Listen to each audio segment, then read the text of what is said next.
শহরের এক কোণে এক যুবক ছিল।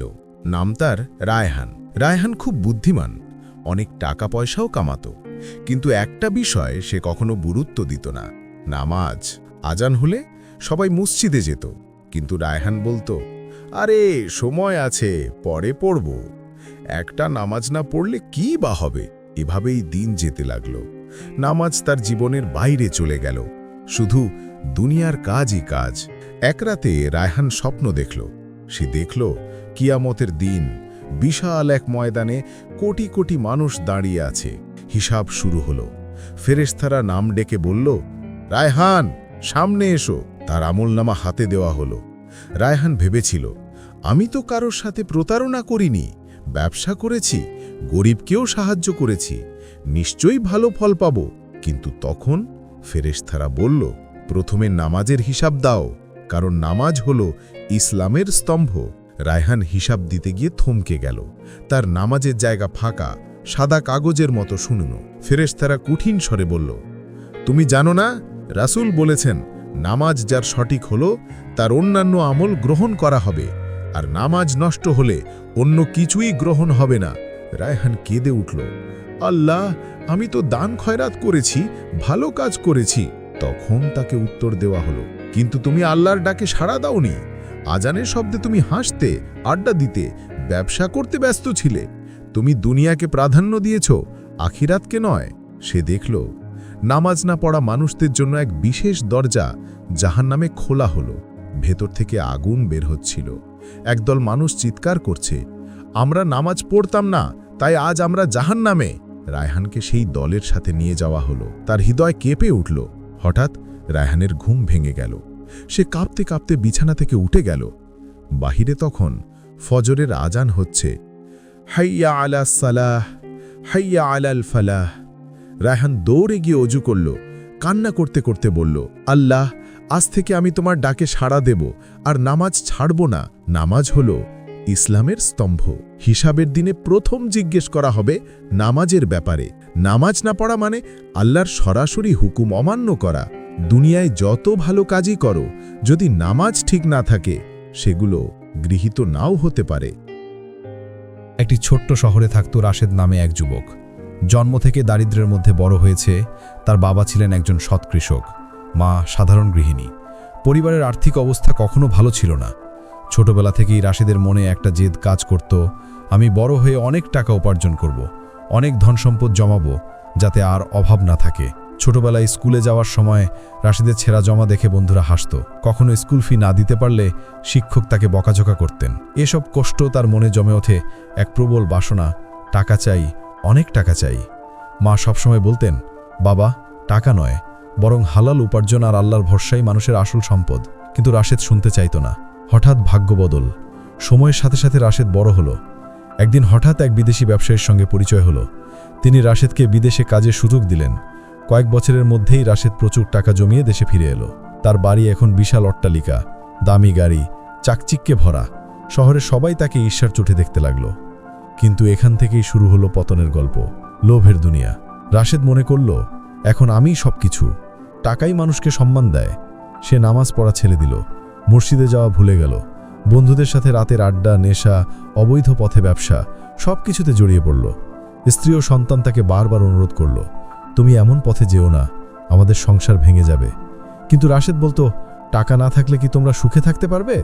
এখন টাকাই আমার আল্লাহ। এমন কথা শুনে স্ত্রী কেঁদে ফেলত। পরিবার থেকে বিচ্ছেদ। লোভে অন্ধ রাশেদ একসময় নিজের পরিবারকে অবহেলা করতে লাগলো। স্ত্রীর কথা শুনত না, সন্তানদের সময় দিত না। তাদের ভালোবাসা হারিয়ে গেল। স্ত্রী একদিন সন্তানদের নিয়ে আলাদা হয়ে গেল। এখন রাশেদের চারপাশে শুধু টাকার পাহাড়, কিন্তু পাশে কেউ নেই। অসুখর ভেঙে পড়া জীবন। হঠাৎ একদিন রাশেদ ভয়াবহ অসুখে আক্রান্ত হলো। বিশাল টাকার স্তূপ সামনে, কিন্তু সান্ত্বনা দেবার মতো কেউ নেই। ডাক্তাররা বলল, আপনার রোগ নিরাময় করা প্রায় অসম্ভব। সেদিন রাতে একা শুয়ে থাকতে থাকতে সে কান্না করে উঠল, আমি টাকার পিছনে দৌড়ালাম, অথচ পরিবার, বন্ধুত্ব, ঈমান সব হারালাম। আজ টাকা দিয়ে তো জীবনও কিনতে পারছি না। এক রাতে স্বপ্নে রাশেদ দেখল, তার সামনে কালো অন্ধকার, চারপাশে আগুনের শিখা, দূর থেকে ভেসে আসছে কণ্ঠস্বর, এটাই সেই লোভের আগুন যেটা দিয়ে তুমি নিজের হৃদয়ে পুড়িয়েছিলে। চমকে উঠে সে কাঁদতে কাঁদতে নামাজে বসল। বহু বছর পর সে আল্লাহর কাছে হাত তুলল। হে আল্লাহ, আমি পথ হারিয়েছিলাম, আমার লোভের কারণে আমি সবকিছু হারিয়েছি, আমাকে ক্ষমা করুন। রাশেদ ধীরে ধীরে মৃত্যুশয্যায় শুয়ে করল, কিন্তু এবার তার চোখে ভয়ের সাথে সাথে শান্তি ফিরে এলো। পরিবারকে ডেকে এনে বলল, আমার সন্তানদের বলো, লোভ মানুষকে অন্ধ করে দেয়, টাকাই সবকিছু নয়, শেষমেশ আল্লাহর দরবারেই সবাইকে ফিরতে হয়। ভাই ও বোনেরা, এই গল্প থেকে আমরা শিখলাম, লোভের পিছনে দৌড়ালে জীবন ধ্বংস হয়। তাই আসুন আমরা আল্লাহর পথে ফিরে আসি, নামাজে অটল থাকি। যদি গল্পটি আপনার হৃদয় ছুঁয়ে যায় তাহলে লাইক, শেয়ার, কমেন্ট করুন। আর ইসলামিক শিক্ষামূলক ভিডিও পেতে আমাদের চ্যানেলটি সাবস্ক্রাইব করতে ভুলবেন না। একটা গ্রামে আলী নামে এক তরুণ ছিল। আলী খুবই সাদাসিধে মানুষ, তবে জীবনে সবসময় একটা দুশ্চিন্তা করত, কেন আমার মন শান্ত হয় না। একদিন ফজরের আগে ঘুম থেকে উঠেই সে গ্রামের মসজিদের আজান শুনল। আজানের শব্দে তার বুক কেঁপে উঠল।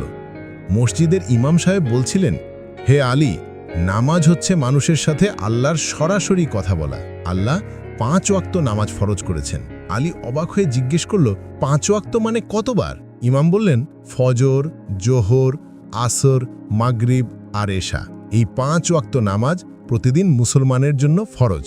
ফজর নামাজ ভোরে সূর্য ওঠার আগে। ইমাম বললেন, ফজর হলো দিনের প্রথম আলো, যে ফজর পরে তা রিজিক আল্লাহ সহজ করে দেন।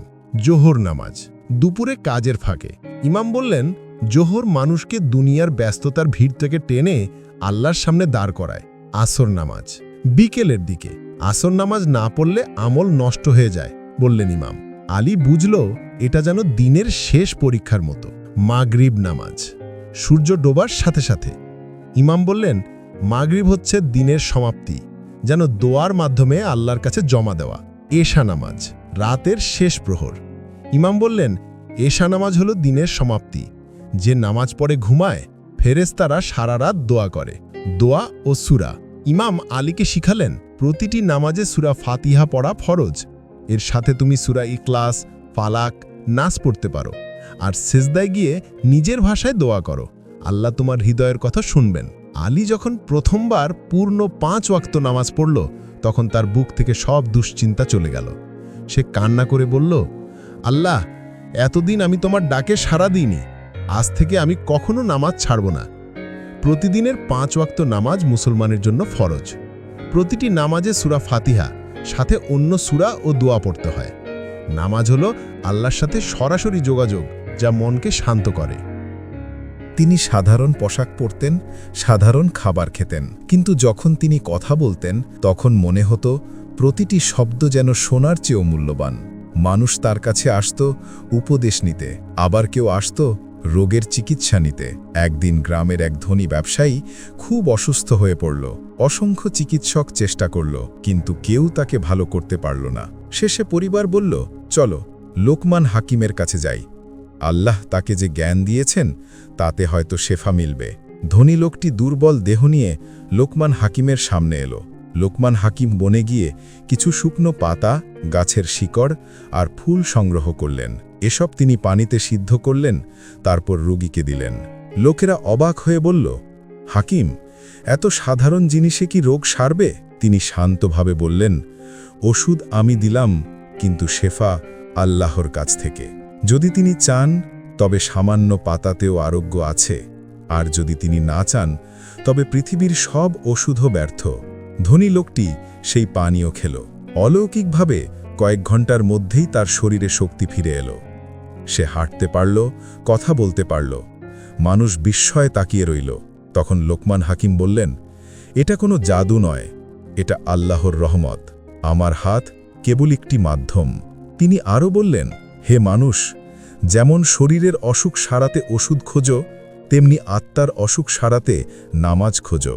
লোভ, হিংসা, অহংকার এসব হলো অন্তরের রোগ। এর ওষুধ হলো আল্লাহর ভয়, কুরআনের শিক্ষা আর তওবা। এই ঘটনার পর থেকে গ্রামবাসী আরও দৃঢ়ভাবে বিশ্বাস করল, আসল শেফা কেবল আল্লাহর হাতে। আর লোকমান হাকিমের প্রতিটি উপদেশ তাদের জীবনের দিশারি হয়ে উঠল। এই গল্প থেকে আমরা শিখি, দেহের ওষুধ আছে, কিন্তু আত্মার ওষুধ হলো ঈমান ও ইবাদত। ধনী, গরিব সবাই অসুস্থ হতে পারে, কিন্তু আরোগ্য আসে কেবল আল্লাহর হুকুমে, কারো জ্ঞান বা চিকিৎসায় নয়, বরং আল্লাহর রহমতেই সুস্থতা পাওয়া যায়।